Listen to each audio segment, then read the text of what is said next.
Welcome to New Kinship, where we explore and renew ideas of belonging, desire, and being a neighbor in the kingdom of Jesus. Together, we pursue the communion and shalom of the church and the world. Did you catch that? Yep, we got a new name. After months of dialogue with each other, with listeners, we've landed on the name New Kinship. We'll have an episode later that discusses more about some of the inspiration behind that name. But for now, enjoy this episode, which is a recording from our breakout session at the Revoice conference this past summer.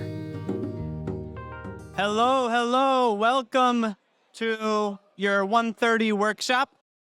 This is the Rediscovering Kinship Beyond Marriage workshop. If you intended to be somewhere else, feel free to go be somewhere else. If you were here at last year's Revoice and went to both TJ's workshop and my workshop, this will be probably like 90% the same of those two workshops combined. So if you want a refresher, we're so glad you're here. If you weren't at both of those workshops, great, you're at the right place. But yes, my name is David Frank, and I'm so happy to be here. I'm from Minneapolis. I live in an intentional community with 4 other people, 1 other dog, and community living has just been a big thing that the God's put on my heart over the years, especially just wanting every brother and sister in the body of Christ to have a home that feels like home. And there's a lot of reasons that doesn't happen, and I think intentional Christian community is one of those ways, and just been really grateful for the way that the Lord's led me over the years to be part of different communities, learn from different communities, and to be able to help start one and continue to encourage other communities to exist. Thanks, David Frank. Hi, everyone. My name is TJ Espinoza. I am from Mexico, the U.S. Midwest, and I've lived a lot of my life on the African continent. I'm a social scientist, and that will come out a little bit in this presentation. I'm going to focus on what you might call covenant, brotherhood, sisterhood, siblinghood, and celibate partnerships. And this is part of my own life, and I'll get into that a little bit more. But that will be kind of my focus in this particular presentation as we talk about multiple ways human beings, and Christian human beings specifically, have found kinship throughout the world and throughout time. This is the path before us. We are going to first talk about some key definitions, just so you can get the basic things that we're trying to talk about. Then we're going to move on to the importance of these questions. Why does this matter, like kinship beyond marriage? We'll talk briefly on some background on kinship and covenant, because covenant will be kind of a central theme that will come up. And then we'll provide some examples from our Christian heritage, both past and present, around these two types of kinship. And then finally, we might talk about covenant making, particularly if you're interested, and then some final reflections, and then we plan to have time for questions at the end. So, yeah, as you know, Revoice usually uses this language, LGBT plus / SSA. We're going to use the term queer as a general umbrella term, just for quick and ease. If that term is problematic for you, triggering for you, etc., just in your mind, just replace it with whatever your term of preference is, okay? So, yep, just so you know, that is how it will work. So, key definitions. Okay, kinship. Kinship is how people form families and communities. Any social scientist will tell you that this goes beyond the biological. Biological is important for human kinship, but it's not the only way humans form kinship. Even though biological relationships are often like anchoring metaphors. For example, mother, father, brother, sister are often used to talk about kin, but it importantly is not just biological. Kinship engages mutuality and solidarity. Mutuality is this behavior in which 2 or more people do the same thing for each other. You might think of reciprocity, such as sharing gifts together. Solidarity is like shared interests, goals, values, and sympathies, creating this bond together that unites people. And then finally, another term that will come up a lot in this presentation is household. And you can think of household as a group bound together in some form or level of relational and economic interdependence. Usually, people who live under one roof, hence household. Another thing that you'll be hearing us talk about is covenants. If you're familiar with the Bible Project, you maybe recognize this screenshot that they have this great video on just seeing the biblical covenants. And it's just really important as we think about covenant relationships, covenant communities, that we remember that we're made in the image of a covenant-making God who has come down to build not just loosey-goosey relationships with us, but covenant bonds with us, and that we, in his image, extend that out into our lives and operate as covenant beings in communities.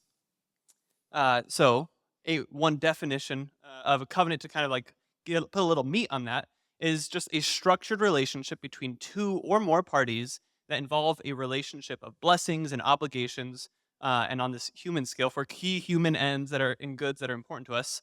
And it's typically extending or establishing these kinship bonds. Uh, I can talk about this. And then covenant siblinghood, specifically, what I'll focus on talking about, is establishing this relationship of reciprocity, solidarity, and trust through a promise based in this idea of brotherhood and sisterhood. Usually, these were done like two people, person and person, usually with the same sex, but not always. And then this thing, I want to briefly mention these norms of establishing a covenant. These are generalizable norms of all human covenants that I study or I know about. And these are, the Bible has these norms usually as well when the covenants are happening in the Bible, both between God and humans and between humans and humans. So covenant usually is based on, you have a common meeting, a common ritual, a common ceremony. There's an exchange of a promise that includes a statement of obligations. There's witnesses who oversee the covenant, such as a family, a bishop, a community, God, all these things. There's some sort of witness. There's usually prayers that invoke the divine. Oftentimes there's blessings that are associated with a covenant, or curses if you break a covenant. And these are obviously, you can see this throughout the Bible. And then finally, usually, especially in human covenants, but sometimes with God, there's a token or gift exchanged as a sign of the covenant that just occurred. So, yeah. and one of the key themes of this is that in our current culture, we usually hear the marriage covenant, and that's like, oh, this is my covenantal relationship, and as if that's the only type of covenantal relationship one might have. Can I say one more thing about that? Last year, some of you know Misty Irons probably because she's obviously just spoke. But last year she came to our presentation, and then we kind of know her just as friends. And she told me maybe a couple weeks after, this presentation helped convince her that covenants, there's more covenants than just marriage. Because she knew, she grew up in the US. She knows marriage is like the one covenant humans do. But there's so many more. And we'll approach this more as we talk later. So. And so, thinking about kinship, the ways that we belong to each other, why is kinship outside of just the marital relationship particularly important today? Um, One of the things that's been really helpful for me to understand is the history of what social scientists call companionate marriage. So let me read this little quote. In the early 1900s, for the first time in history, society was finally regarding marriage as an emotionally intimate union of two people by themselves and for themselves, instead of a collection of social, legal, and economic entanglements and regulations. And entanglements doesn't sound particularly romantic, but there's this reality that traditionally marriage is this much bigger web of relationships that's pulling you in, of different interdependencies, of families coming together, and that what we now think of as marriage, and it influences how we even read the scriptures, as just like, oh, it's a couple. It's just two individuals isolated from their context who have come together freely for the best romantic bliss. And there may be some goods that have come from this development of companionate marriage in our culture, which we won't get into. But there's notably some harms that have come from the isolating impacts, both for singles and ultimately for married couples as well. And so, part of the goals of this type of this workshop and of this, trying what we're trying to build in lives is in part undoing um, some of this history and recognizing that this is very present in our cultural time to recognize, oh, where are we coming from and what do we need to in some ways undo, in some ways move forward. Hmm. I want to mention companionate marriage emerged particularly in Europe in the past, probably 100 years, but even before that, the seeds were being planted. And then it spread throughout the world through European colonialism and capitalism, et cetera, et cetera. But uh, a lot people generally in the past had this other version of marriage. That was the common one. So in some ways, it's the more universally human perspective, even though now people orient themselves around companionate marriage. Like if you listen to US music, it's typically about your romantic love partner, you know? Not always, of course, but usually. People say, who's your person? They mean who's your wife or husband, and the romantic sense. People say, my wife or my husband is my best friend, instead of like thinking of those as separate categories of relationship.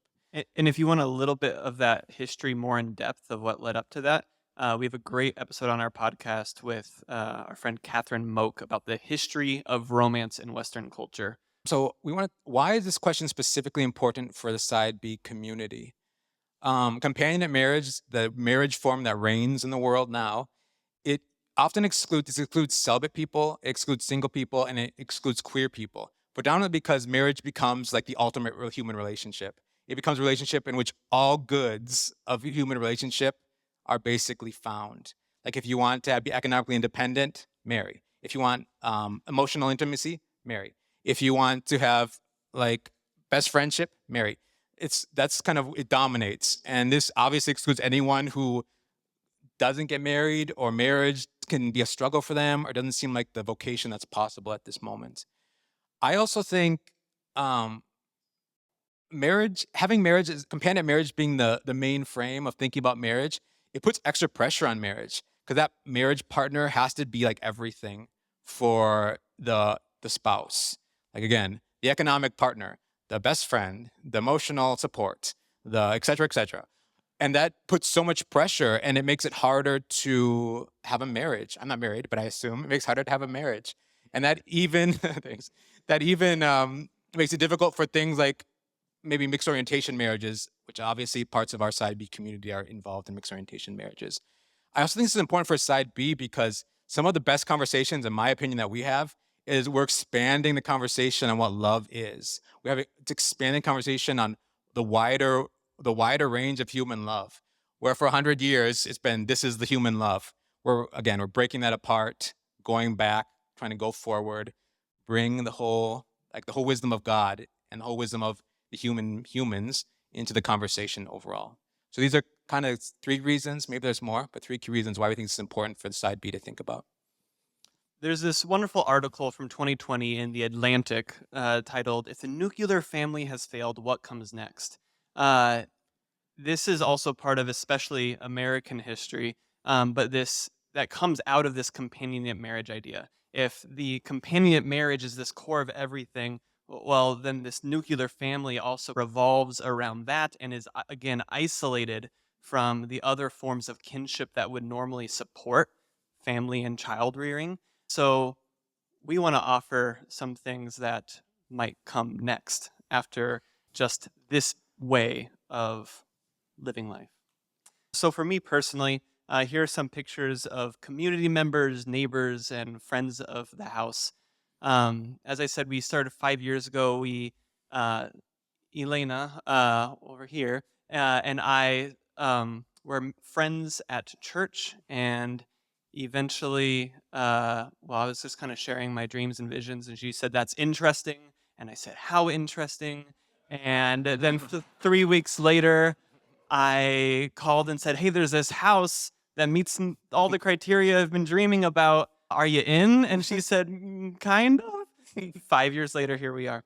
We are in a beautiful neighborhood in Minneapolis that's socioeconomically and ethnically diverse. We are not a minority in terms of having a house that's full of people. Many families around us live intergenerationally, and we even have some kind of young, secular community houses that aren't Christian near us that precede us a little bit in the neighborhood. And so in some ways we fit right in, although we still get some weird looks occasionally when they're like, "Wait, none of you guys are married together?" And you're like, "No, we don't date in the community house. That adds drama." Um,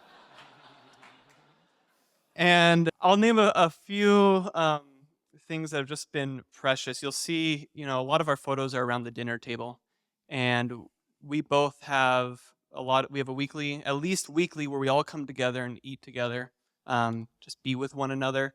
But that happens more often because we have a common pantry. And when we share our food together, even though the guys who go work out at the gym are eating more than the other housemates in the house, we're not like, oh well, you gotta pay up. It's like, no, we're family.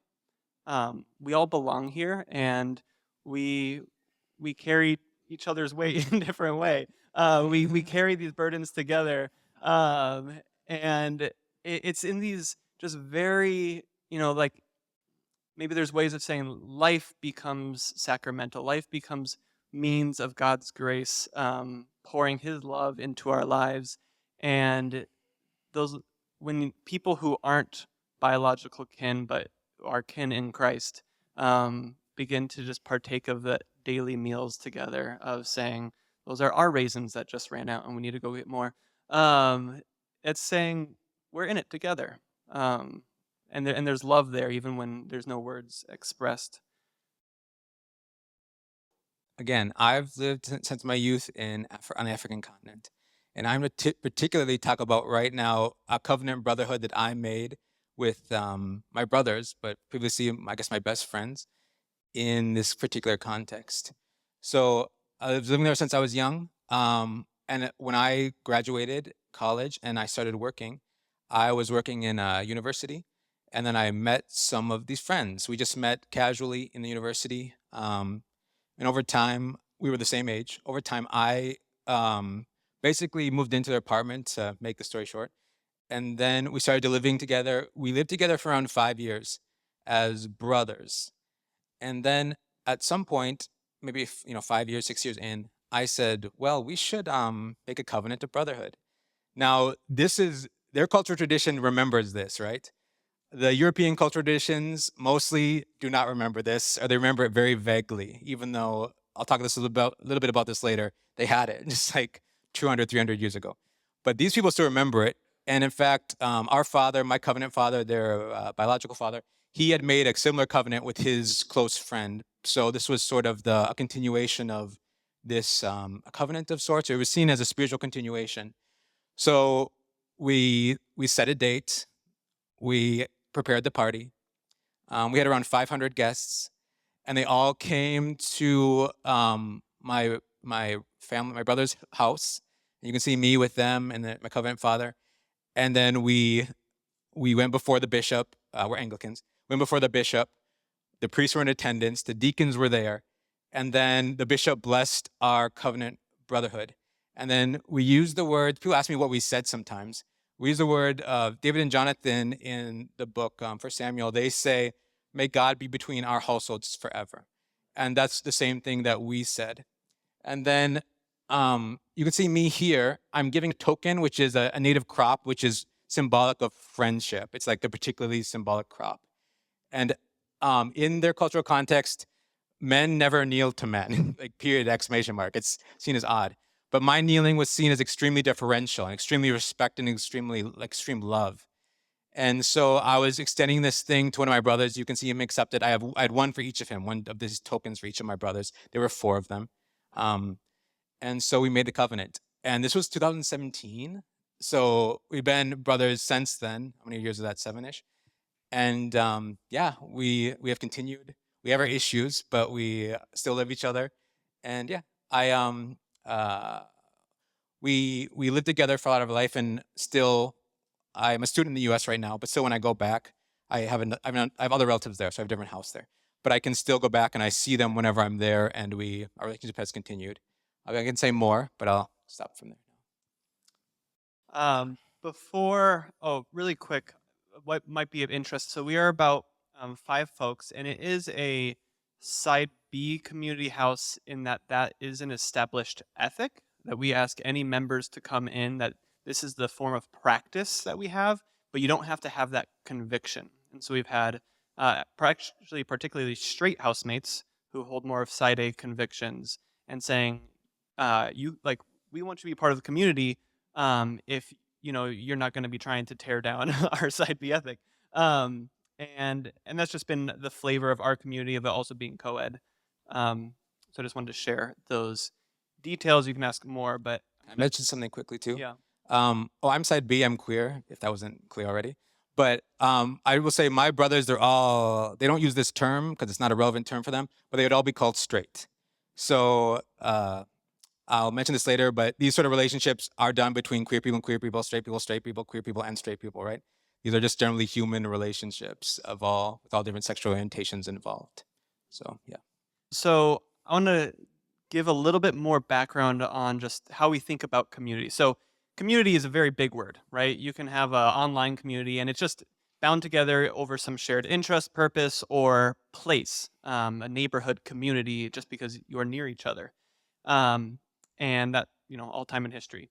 Intentional Christian community is where we're trying to move into that local place together, maybe oft sometimes within a neighborhood, sometimes within a house, and are then building a shared life out of these shared commitments. And the economics piece I cannot emphasize in the way that, like, shared food is a form of shared economics. The way that we practice our life begins to form us as who we are.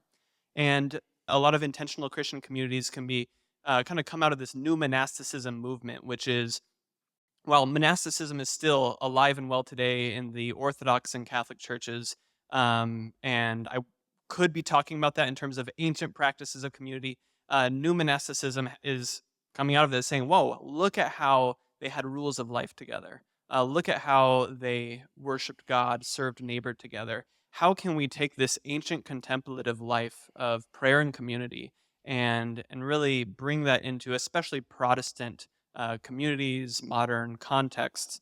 So just want to give you that phrase. You can look up the 12 marks of new monasticism if you'd like.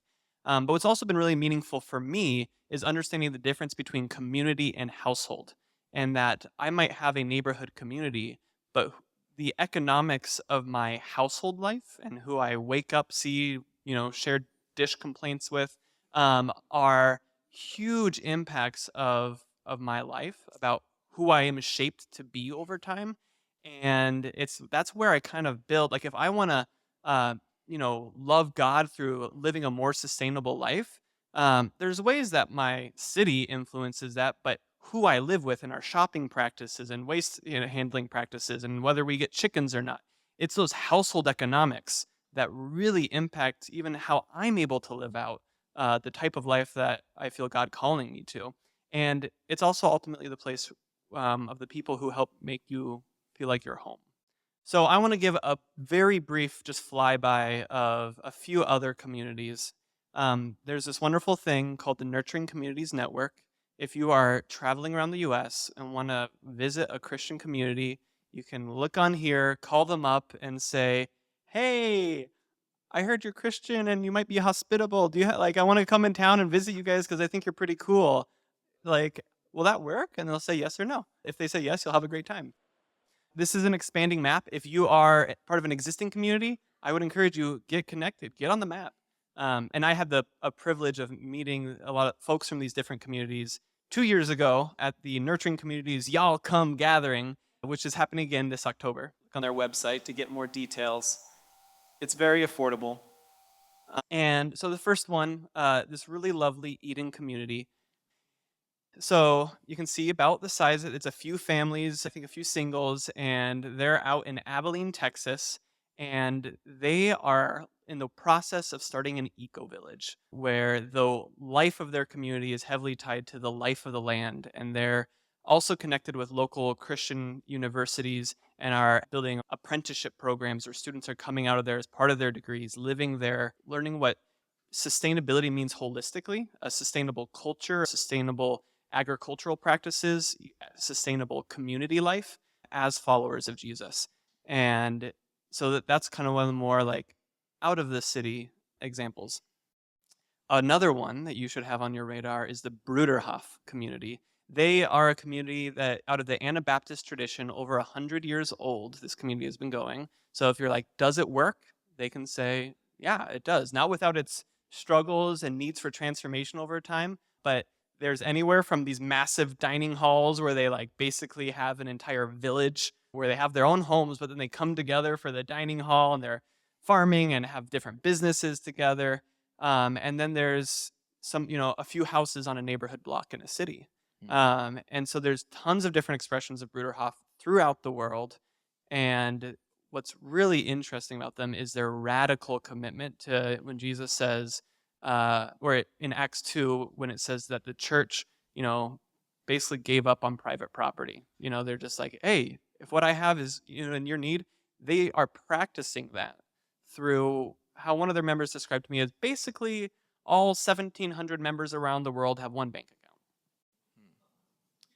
And functionally, like I know that when they came to Minneapolis for their job, they started their own bank account, but they just pass around their debit card within their community. And it's just like, it's ours. All of this is ours. And it's really beautiful, really challenging. And they're a community that has a practice, like as folks grow up in it, they actually get as you mentioned, kind of different ways of making covenant, a ring when they decide to say, I'm going to make a lifelong commitment to this community. And so there's a decision point for them if they want to continue in this way of life. And they take new people too. So, as I mentioned, often intentional Christian community contains many houses and thus many households. And so, but this life within just starting in that one household is really important. And so, to just open our selves up to this way of household life a little bit more, I just want to look in Scripture and see how they actually often refer to household more than they refer to family. And 1 Timothy 5:8, if anyone does not provide for his own, and especially for members of his household, he has denied the faith and is worse than an unbeliever. That could be a cousin who's part of your household. And that time, it often could have been a servant who is part of your household. There's a community, actually, Church of the Sojourners and other communities I know, I think have adopted kids from the neighborhood and have made them part of their households.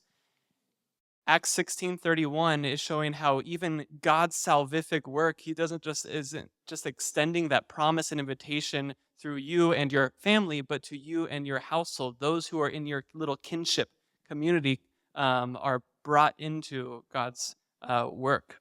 And in First Timothy 3, it's continuing to explore how this idea of household is how the church is seen. Yes, the family of God is a more metaphor, but also we are the household of God, where we are the buttress of truth because we are practicing a form of life and belonging together.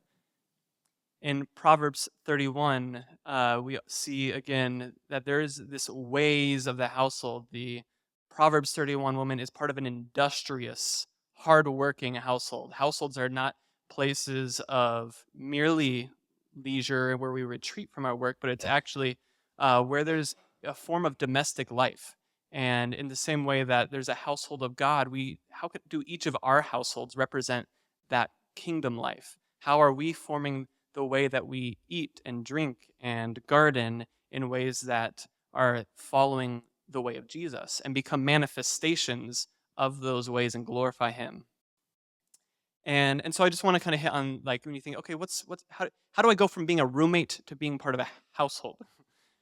Yes, there's that close proximity, and then there's that economic sharing. If everybody's just independently doing all their own things, and there are times for different reasons where maybe you can't have full common pantry, like that person has their own snack shelf, and we write names on our food occasionally.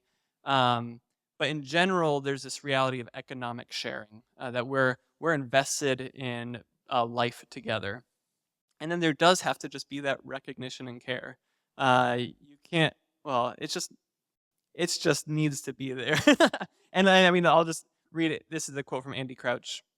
We need a place where we can invest ourselves deeply in others, come to care about their flourishing, and give ourselves away in mutual service and sacrifice in ways that secure our own identities instead of erasing them.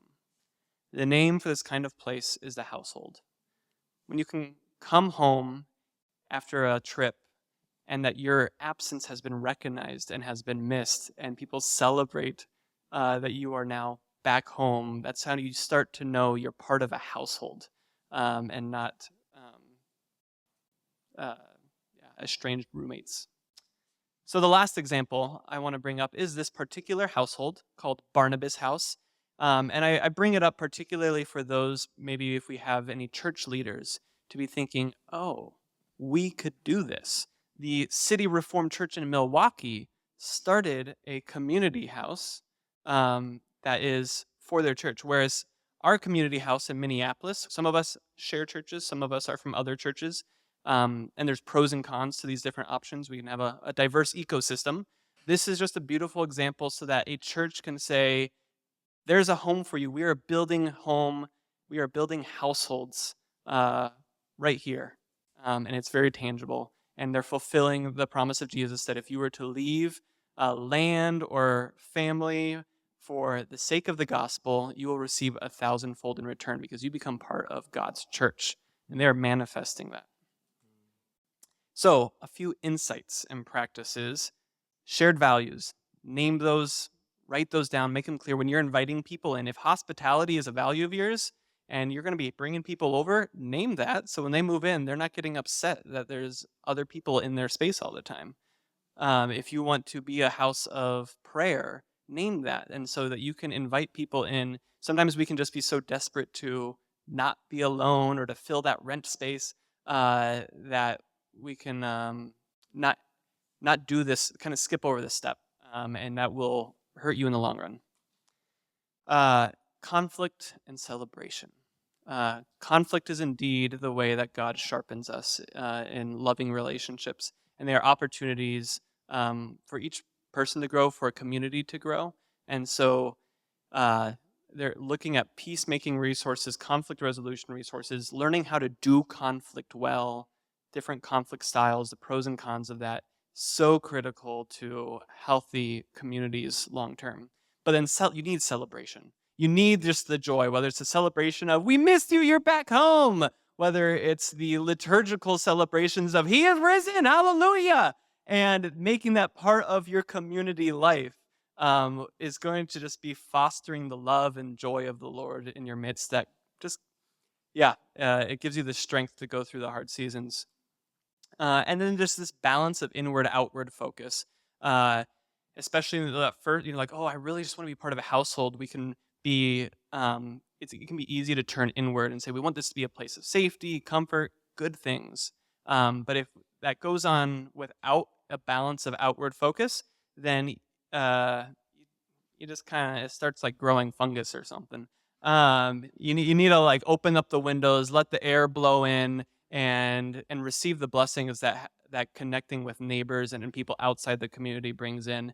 And sometimes you actually discern that by having community members who represent those different focuses. I'm more prone to go knock on neighbors' doors, and Elena is more prone to making sure that the dishes are stacked right in the dishwasher. And by our different focuses, we kind of balance each other out and keep both parts intact. And then just reckoning with this reality that the household community are not your best friends. They will become those dear household mates, those dear brothers and sisters and siblings who are part of your life, who you care for, but maybe you just don't connect with in the way that you do with that person across the country. But that person across the country won't be able to give you certain types of care and be part of your life and build the life that these housemates can. And so just figuring out what those different relationships are in your life and being grateful for what they do contribute and not putting the weight on your community to be everything for you. And I think as I've a little bit named it, it's just a great place for unexpected friendships. And for those who've maybe found it hard to connect outside of the queer Side B community, know that community can be a place where you learn to understand each other and learn across those differences of who we are. TJ, take it away. I will start. So I'm going to talk about covenant siblinghood generally. And I'm going to give a few examples. There's more examples. I can't share all of them because of time. And also note, in my research, this is an exceedingly common human relationship around the world, many cultures. But again, don't have time to share everything with you, just a few things. So what did covenant siblinghood as a type of kinship accomplish for those in them? And what you'll see here are actually pretty generally important parts of human kinship. They occupy, marriage does a lot of these things. Not like siblinghood, that's not covenantal, does these things. Covenantal siblinghood does these things. These intentional communities do a lot of these things. But these are some of the things that they accomplish. The socio-political solidarity, loyalty and trust, someone to carry your secrets, kind of an important part of human life. Again, reciprocity, resource exchange, survival. These relationships are often done to enhance human survival. People have the resources they need to live life. Building a kinship network.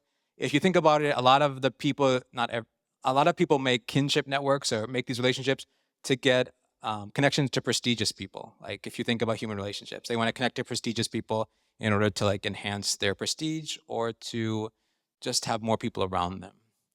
Growing in excellence, there's always this iron sharpening iron, this virtue movement that these relationships try to accomplish. They're often, if you look at a lot of these examples globally, a lot of them were used to connect people who are fighting or warring or battling. They're a way of bridging peace between people. Marriage did that. Marriage has this function sometimes, but so do these types of relationships.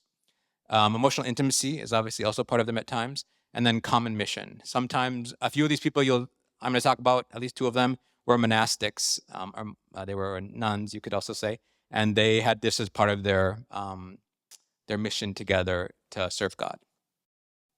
So I'm going to talk briefly about covenant siblinghood in other parts of the Christian tradition, especially Byzantium, which was around Constantinople, Istanbul.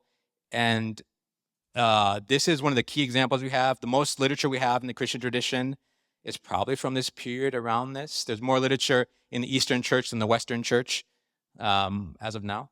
So usually a lot of these terms are called adelphopoiesis, which is brother making. And that's the Latin word. Other things, and now you'll see, I have some examples of the prayer books where they had the language for these things. They were also spiritual brothers or sworn brothers. I will note that these, brotherhood is more common than sisterhood. Sisterhood exists, but brotherhood is more common both among Christians and globally. We can talk more about that if you're interested, but I'm just going to leave that there for now. A lot of these things, human beings, a lot of times when human beings outside of the church were doing this, they would exchange blood. And in fact, the thing that I did was a Christian transformation of blood exchange brotherhood, blood brotherhood, right? And they did it in lots of different ways. I'll talk about the one that I did a little bit later, but I'll just mention that now. These are often connected to the Eucharist in some manner in the Christian tradition because it's the exchange of the blood of Jesus, and that's the binding force. Again, blood is this prominent metaphor that's going to keep reoccurring. And some, for example, one thing was they even exchanged blood in certain traditions. This was in France. I forgot which year, but they would put blood in the wine, each other's blood in the Eucharistic wine, and they would drink each other's blood in the Eucharistic wine. I know some of you guys are cringing, but I'm telling you, this is pretty common. This is pretty common. People did this. And another thing was in the Byzantine tradition, especially, they would exchange crosses, and that's the exchange of the tokens. This is an example of token exchange. Here, I'm not going to read this through. This is one example that we have of a prayer. This is from Constantinople. They had prayer books, were like liturgical books, like the Book of Common Prayer, if Anglican or something similar. And this was an example of a prayer binding brothers together through a brother-making ritual. Go to another one. Here's another one. If you want to, you can talk with me. I can share with more resources. Again, I'm just trying to show you this is a thing. People had in the prayer books, they had rituals to try to attempt to do this. Right now, in my own thinking, my own theoretical framework, I see two key examples, a key division. One thing is for covenant siblinghood. One is this additional sibling.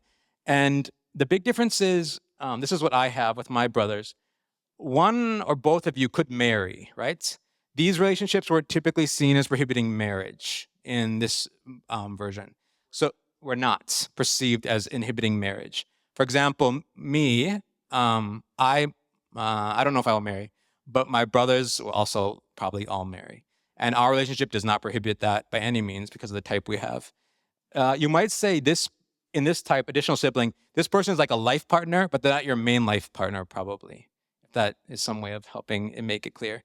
And of course, in the Christian tradition, they've been historically normed by chastity, that they're not intended to be sexually involved as a relationship because they were seen as brotherhood or sisterhood. This other one that I'm kind of dividing is this main life partner. And I think this is normed by a common celibate vocation. In our current discourse, we usually call this celibate partnership.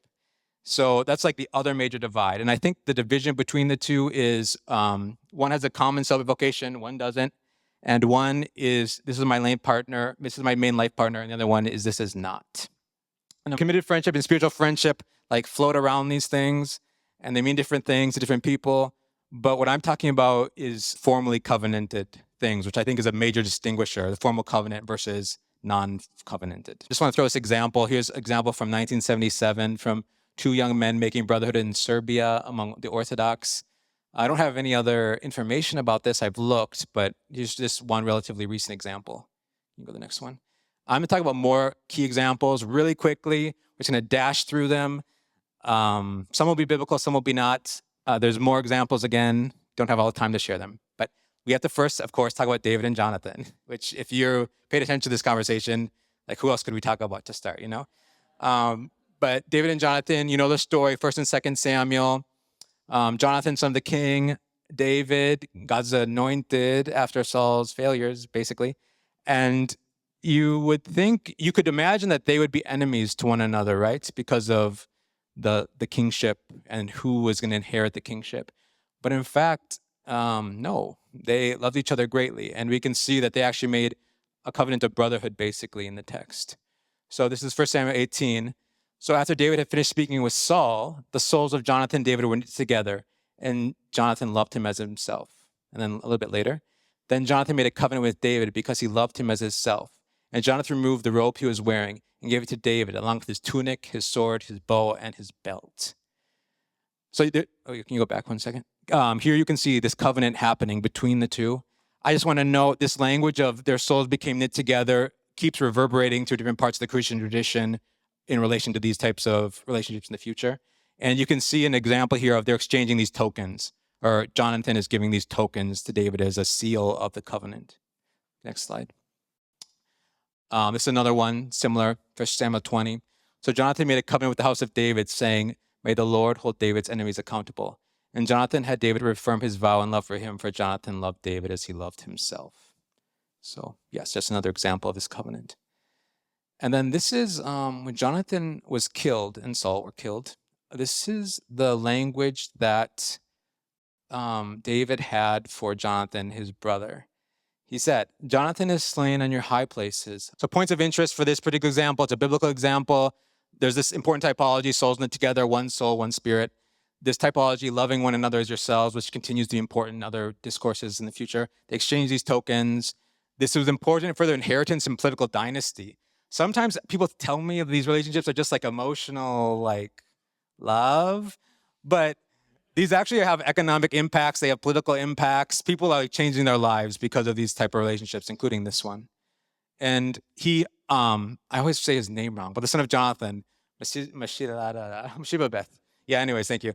Anyways, after Jonathan died, David was committed to care for his son, because why would he not? They are relatives or brothers. So that you can see this had impact on his life beyond just like, I feel emotionally attached to you sometimes. So yeah, they had great love. Okay, Ruth and Naomi, we'll go through them quickly. I think you mostly probably know the story. There was a mother-in-law and her daughter-in-law, and the mother-in-law's husband died, her sons had died, the husbands, and they journeyed to a new land. And they loved each other so much that, and then they were weeping because of the deaths. And then Naomi said, "Your sister-in-law has gone back to her people and her gods. Follow her back home."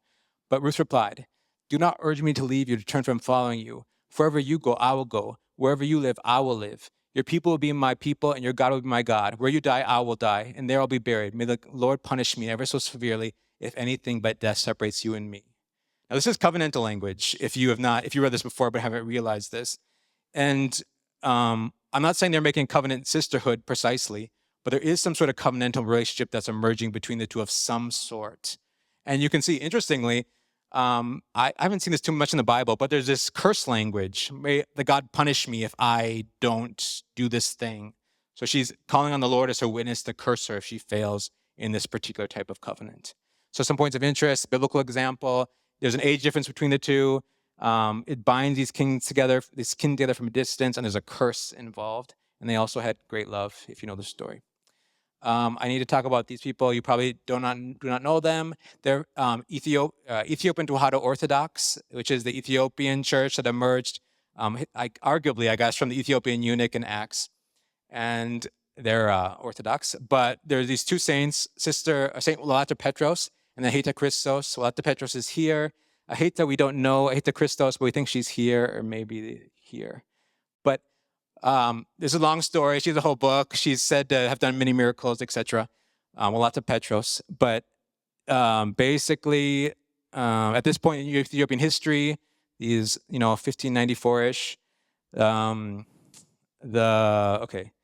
The Roman Catholic missionaries had come to Ethiopia. They wanted them to convert to Roman Catholicism. The Ethiopian Tewahedo Orthodox didn't want to convert. And then the emperor started following the Roman Catholic faith. Walatta Petros was a noble woman. Her husband was a noble man. They had no kids. And then her husband started to fall under Roman Catholicism, which she disagreed with. And basically she said, okay, fine. If you're going to do this, I'm going to leave you and become a nun. And he refused to not be Catholic, basically. So she left him and she became a nun. And then when she entered the monastery, when the abbot, which is the leader of the monastery, when he saw her, he said, okay, great. Well, I think you need a friend in your life in order to be a good part of our monastery. So you can go to the next slide, please. So they say, this is between the two, Walatta Petros and Eheta Kristos. When they met, the story about them says, love was infused in both of their hearts, love for one another, and they were like people who had known each other their whole lives. Walatta Petros and Eheta Kristos lived together mutual love, like soul and body. From that day onward, the two did not separate, neither in tribes of tribulations and persecutions, nor in those of tranquility, but only in death. And then Walatta Petros, before she died, she said to Eheta Kristos, they were leading a monastic community. She said, I say to you, however, that I entrust Eheta Kristos to all of you. Behold, I am going and leaving her, while she remains behind alone. She will be disconsolate. She has no other hope than me.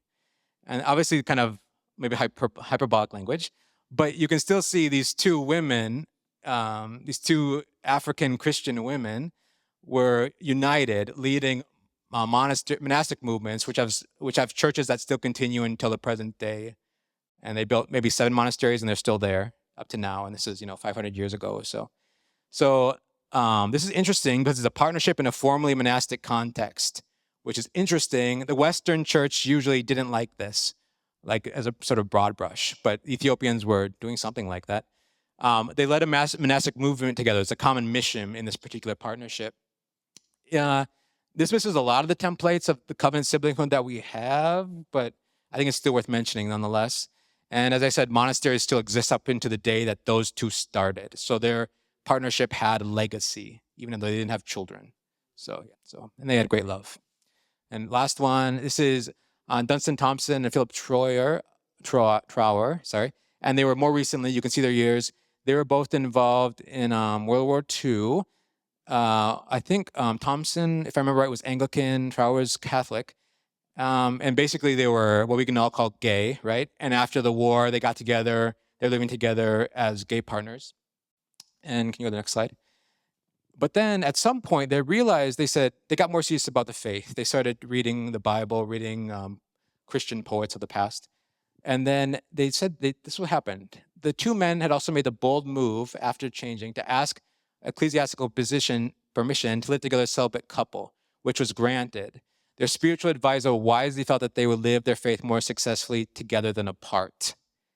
And then later it says, the two men spent the rest of their lives together as a loving, contented, and very Catholic couple, happily attested over the years by many visitors, both gay and straight.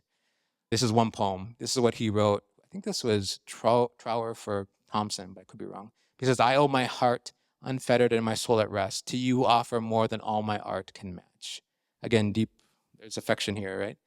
So points of interest, they were previously sexually involved, and then they became chaste over time. So there was this movement from unchastity to chastity. They were both gay, queer, in the way we use the term now, like contemporary, pretty contemporary. They decided to remain together and discern their steps together as a couple. And I don't know if they made a formal covenant. In the literature that I've seen, we don't know.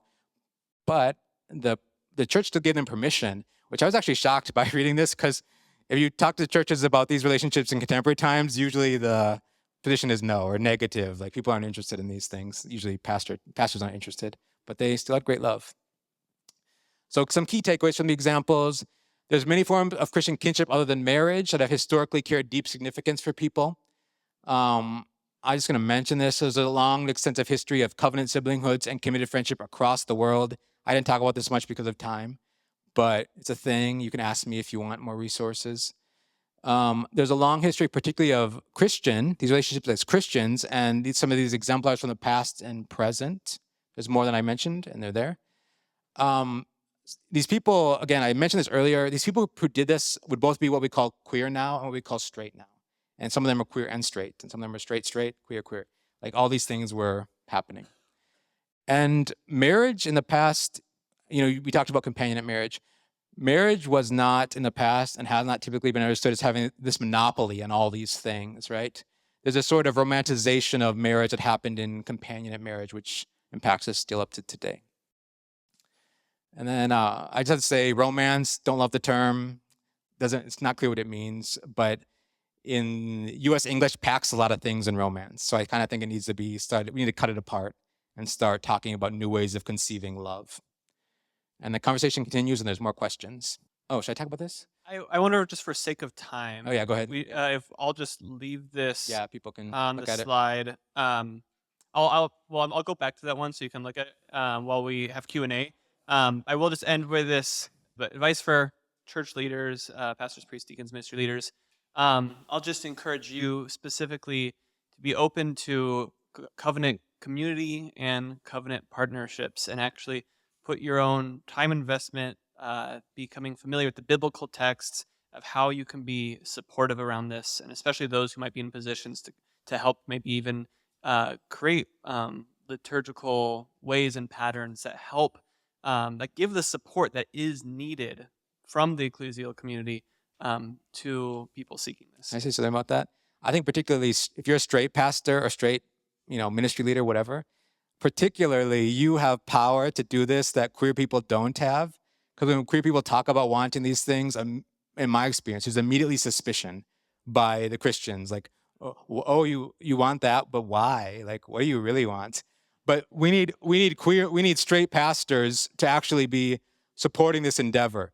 Even if you don't quite know what you think totally, at least let us support this conversation happening so we can talk about it, move forward, keep theorizing. These things are moving forward slowly by slowly, and they're going to continue. The conversation is going to continue. So please be supportive in what ways you can.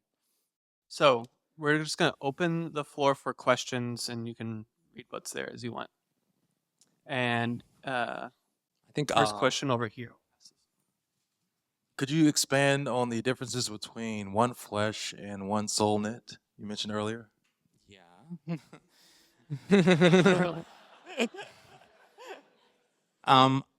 It was a good question. It's a great question. I think I have to.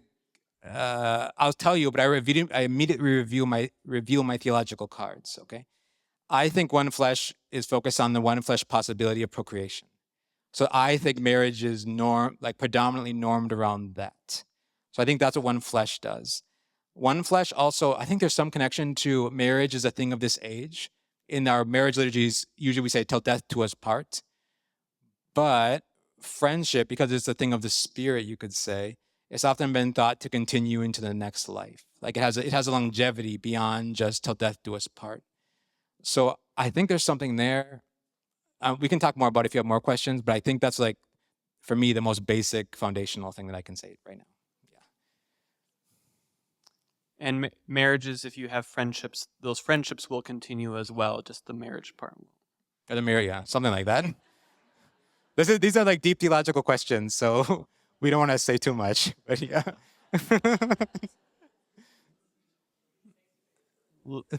Here's a question over here. Do you want me to handle it? So in the community households you guys were mentioning, how is the house actually owned if it's not church-sponsored house, or does it create a power dynamic where one person controls the actual mortgage and rent and stuff like that? Yeah, that's a fantastic question around power dynamics and economics. Those questions must be thought through and continually kind of talked about, maybe as new house members come in, depending on what those are. Because if you're like, oh, we're on the same page, but I'm actually the homeowner and I can kick you out if I want. You're not on the same page. You're not on the same power level. And a community house, it's currently something I'm working on specifically in the Minneapolis area of how to help make those different models clear and say what supports and communications or structures are needed for the different situations. Our community house is currently owned by me, but with the goal of putting it into a community trust so that it will be truly an established longevity community house where the leaders in the community are the ones who have that. But there's a lot of times where it's going to make sense for an individual or a family to be the main homeowners, or maybe there's two individuals or three individuals who own it, and then there's others who do not, and they can kind of be an important core, and you just I don't have immediately like here's the quick helpful tips aside from um, I'm working on like what those tips are, and make sure that you're really honest about that. Um, and there's a beautiful another community house starting up in Minneapolis.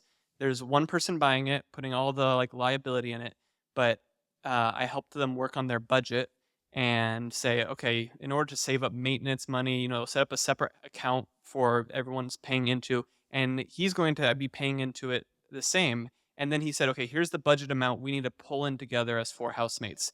And then he went to there's the three other people and said, here's the budget amount we need. And if you divide it by four, that might be kind of equal.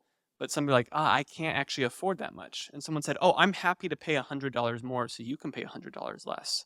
And I just thought that was such a beautiful illustration of what that like, hey, we come from different means and we are excited about this vision of shared life together. And even though you're the homeowner, we understand where your budget's coming from, and we're in this together and for each other, and that's going to create potential conflict down the road, but it's transformative conflict of working that out together that I think is just really beautiful, but requires care. You mentioned having a common pantry. My house is currently going through a discernment process of like what we want to include as house goods on our term. How did you guys do that? We kept it really simple at our house of simply, if you don't want other people eating it, put your name on it. If you're okay with buying this thing you love and then it's eaten the next day, then that's fine. Like buy whatever you want. And we've thankfully just kind of been able to like work in that flex. Like no one's been buying extravagantly expensive things that like is making our kind of shared contribution to that going out of our budgets. We shop at Aldi a lot, but also can go to the Terra Market and do bulk goods that are sometimes a little more expensive, but don't do plastic stuff. But we know another house that their common pantry, they all contribute the same dollar amount in, and then they just spend out of that, and they say no snacks because they have some very snacky people, and there's other people who just don't eat snacks, and so that they create that divide. We've not done anything like that. For the community house or like any sort of community, how do you navigate like transition where people may eventually leave, or are there like certain commitments for certain amounts of time? I know like different places have different things. I'm wondering how you've navigated that and like thought about people potentially leaving, or like, straight people maybe getting married if they're, you said there's no dating in your house. I don't know if that's only internally or if that's like externally as well. So those dynamics, because I think the sort of longevity of community is something that I've thought a lot about, and many of us probably have as well. Yeah, we generally ask people to commit for a year, just because turnover is a relational turnover. It's a relational emotional cost. We want to integrate you in. We want to love you, know you. And if you move out in 3 months, it's just like, that's hard on us as the community is forming. So we generally ask for a year. We've had between 1 and 5 years, kind of in that whole range. And my goal would be for a house of 5, like one person turning over every year would be like a nice emotional, like doable amount. Some years have been more, some years have been less. And as the person who is most committed long term, and recognizing that and it just in case people didn't hear, the dating rule is just internal. People are allowed to date, get married, and leave for other reasons. We are sending off one of our community members to help start another community house, so we're actually like sending them, which is a really beautiful communal discernment thing of like, oh, we feel like the Lord has blessed us and we're not going to just hold on to that blessing for our own security, but we want to share it and help, strengthen the other communities. It's something I think I've seen modeled in some of these larger, older communities of the ways that they do like labor shares. And, but there is a surrender to the Lord and saying, when you have a covenant community instead of the covenant person, it's a little harder to like, you can idolize anything, obviously, but there's that surrender of being like, oh, we're all month to month in terms of what we've written. We just ask for a month notice if something changes. And we want to grow as a community who is doing communal discernment. That if you're offered a job across the country, is the Lord actually calling you there? Or is that just worldly success and not the Lord's calling? And that can we invite not just our community, but your church community into those processes and discernment? But for me, just feeling like the Lord will provide. When Elena, my founding member, moves out one day, I know the Lord will provide. My question is around the discernment component of what you both have said, actually. You spoke a little bit about covenant and what the covenant looked like that you were in. And you spoke about companionship. I'm wondering, in both situations, what did the discernment, prayerful preparation look like for the both of you to enter your house, to buy your house, to do that with your group of people, and then for you to choose your brothers that way? You can start. Yeah, so I said we had lived together for approximately 5 years. And I had to make sure we both could solve like the roommate issues, quote unquote, just like where do you put your toothbrush, like who cooks, blah, blah, blah. But also that we had enough, just generally love for one another and enough of a common goal for one another of love and like essentially we oriented towards the good of each other and our lives could be a gift for each other. So that was that discernment and then a lot of praying about it. And then I talked to parents, elders a little bit to ask what they thought, and everything seemed right. So then the prayers happened. But I can't deny, I was happy I made it. And then there's like a honeymoon period where I was like so happy. Well, then 4 or 5 or 6 months later, I was like, what did I do? Like, what did I promise these people? Like, can I do this? Like, can my life be like a permanent gift for them? Can my life be oriented towards their good for always? You know what I mean? Things like that. And I still said yes. I haven't canceled my covenant or reneged on my covenant or whatever. Not that, and I don't intend to. But I think that was the discernment. Could I be the right person for them? Was this love true? I have to say, I think if I did the same covenant in the U.S., I think people would be suspicious of me. But in that context, I'm only respected. Like people are just happy for me, and everyone in you could say the clan, everyone knows me, and everyone like wants to talk to me, and they think that this is a good thing that happened. So it's like a very different cultural perspective from what I think would happen in the U.S. if the same thing happened. And I thought about that too. I'm relative to Mexico, the U.S. as well. Also, this context, and what would my relatives think? And that was part of the discernment.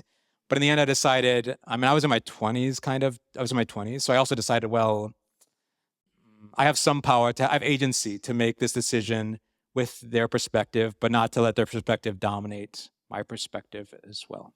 So yeah. Monastic communities are great examples they don't let people make lifelong commitments quickly and easily. They have multi-year novitiate periods where you're testing, where you're talking with spiritual fathers and mothers before making serious commitments and vows. And even in our covenant community, that's of a much lighter. We don't have any current form of lifelong commitment, even though that's kind of my default. Saint Benedict has maximum something around like where the Lord has placed you, don't easily move. And so there's this kind of default to stability that I think we're called to as Christians. But in our community, you come in as a practicing member where you commit to practice this, and it takes 3 years before you're allowed to kind of move into that more leadership and deeper commitment of covenant membership. But for us, that's still only saying you expect to be here for at least another 3 or 5 years. So that so we don't have any setup for lifelong, but we give that time. But even on the practicing member, because we have a fairly robust covenant of what our values and vision are, even if the life we live together is actually pretty low key, our rhythms are simple, we have a lot of values and commitments about the form of life, the vision of life that we want to have, so as to make it a little hard to get in. People have to meet us, apply, be approved, but easy to get out. We don't do 12-month leases because we don't want someone to be like, oh, I'm really excited, and we're like, we're excited too, and 2 months in, it's just like destructive and toxic for everybody. Like, we want them to be free to leave and be like, okay, this isn't what I thought it was. And so part of maybe that's just a way of part of discernment is testing. You need beta periods. And as much as you can do that, maybe that's, oh, okay, I want to move in with this friend. Let's go on a road trip first. Let's spend a week together on the road. And that might be the best beta test you can get. Okay, so it is 2:39. So it's already overtime. Feel free to leave, but I'm gonna give us till 2:43 as a hard cutoff. Okay, quick 2 questions. First is I would like to hear more about the covenant that you actually went through, the ritual that you went through. And also I would love to hear your thoughts on forming a household that does include a husband and wife and other persons or people, and what particular kinks might be things to think about and look out for. What do you want to know about the covenant I made exactly? I just want to know if you drank somebody's blood. Oh, good question. Good question. We actually decided. We decided in the end that we would not drink blood because basically there's this theological rationale that Jesus is in that tradition, that cultural tradition. Jesus's blood was already enough to break the foundation, so we did not also have to do blood. But of course, you saw other Christian communities think blood is also needed from the people. So what we did, we exchanged words and the token, but no blood. And basically, I said the words. The bishop that was there said the blessings, and then I exchanged a token. And then you might have saw we had cake, and then we had cake, and that was the short version of the ritual. Very quickly, yeah. Mm-hmm. Yeah. Yeah, so some of one of the main community houses that inspired our community house is an old Victorian home, and there's a family that lives upstairs and a bunch of singles that live on the second floor. And there's another one next door, and it's another family, and it's a little different house setup. And so there's that beautiful examples of community houses with families. A lot of these big ones, they've been going for 100 years, mostly through natural reproduction. They're actually more family oriented than celibacy oriented. And sometimes I kind of want to go there and be like, hey, there's another, I want to encourage them towards Paul's vision of celibacy. So it's definitely possible, and it brings in joyful dynamics, different dynamics. You get aunties and uncles who get to help raise the children, which I think is way healthier for families, and for the sanity of the parents, and yeah, because we're all maternal and paternal spirits. Like, we're meant to sow into the family of God in these ways. But yeah, just different houses yield to that of whether you can actually do that in a shared household. It's just harder to find housing stock in the US that maybe makes that easier, where it's like the family needs a little bit of space for some of their mess and chaos to be isolated from all the common spaces. Maybe there's certain individuals and families that really mesh well together. But typically because families and individuals go through different seasons, that if you're okay with we're all just going to be squeezed all in, you just have to recognize that might only work for 5 years. Because in 5 years, the teenagers going through puberty, like bring a new family dynamic, and the parents have a new stress, and then this job change for this person over here, and the space needs might be different because of the relational changes. And so it's hard those are some of the challenges to building household, and we could say. And that brings us to 2:43. Thank you, everybody, very much. Hey, thank you for joining for another episode of New Kinship. We would always appreciate any feedback. Feel free to reach out to us. You can find us on Instagram. We publish our episodes as well as some writings on Substack. But we're also on all your favorite podcast apps. If you've already liked and subscribed but want to support the podcast more, we have a small Patreon crew who is really valuable to us, both in their feedback and their generous monthly support in amounts ranging just from $1 to $25, which helps make this work possible. This is a labor of love, and we would love to have you join the patron crew.